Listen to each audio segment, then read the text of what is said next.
कहते हैं दुष्ट व्यक्ति और सांप, इन दोनों में किसी एक को चुनना पड़े तो दुष्ट व्यक्ति की अपेक्षा सांप को चुनना ठीक रहेगा, क्योंकि सांप तो आत्मरक्षा के लिए ही काटता है, परंतु दुष्ट व्यक्ति अपने स्वभाव के कारण सदैव कोई न कोई किसी न किसी प्रकार का कष्ट पहुंचाता ही रहेगा, जिसकी आप कल्पना भी नहीं कर सकेंगे।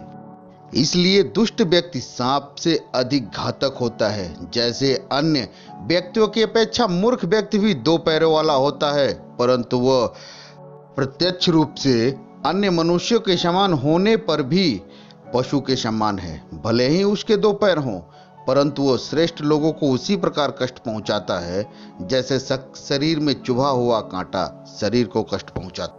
जैसे सांप का विष उसके दांतों में होता है, मधुमक्खी का विष उसके सिर में होता है, बिच्छू का विष उसकी पूंछ में होता है, अर्थात इन सभी विषैले प्राणियों के एक एक अंग में ही विष होता है। लेकिन दुष्ट आदमी के सभी अंगों में विष होता है।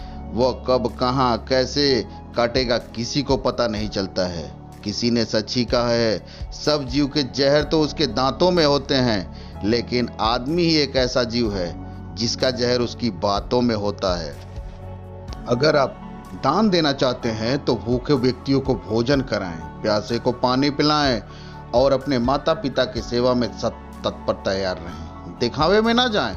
कोई हजारों का दान देता है, कोई लाखों का दान देता है। वो अपनी कमाई का वो हिस्सा दान तो देता है जो उसे लगता है कि इस कमाई को मैंने सही ढंग से नहीं किया है, और अपनी संतुष्टि के लिए वो दूसरों की मदद करता रहता है। कहते हैं बच्चा जब 2 साल का होता है तो बोलना सीखता है, लेकिन वो जीवन भर सीखने में ये लगा देता है क्या बोलना है, कैसे बोलना है, कब बोलना है, कहाँ बोलना है।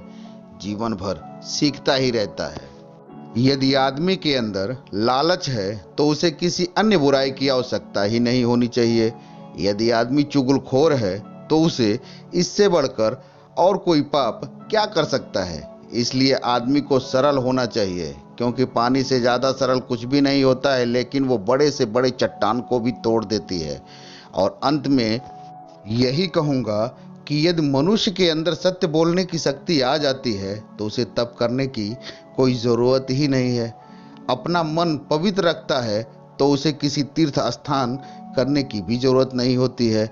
अगर उसमें प्रेम भावना है तो किसी अन्य गुण की आवश्यकता ही नहीं होती है। यदि संसार में उसका यश फैल रहा है तो उसे किसी अन्य आभूषण की क्या जरूरत, और उसके पास उत्तम विद्या है तो उसे किसी और धन की क्या आवश्यकता है।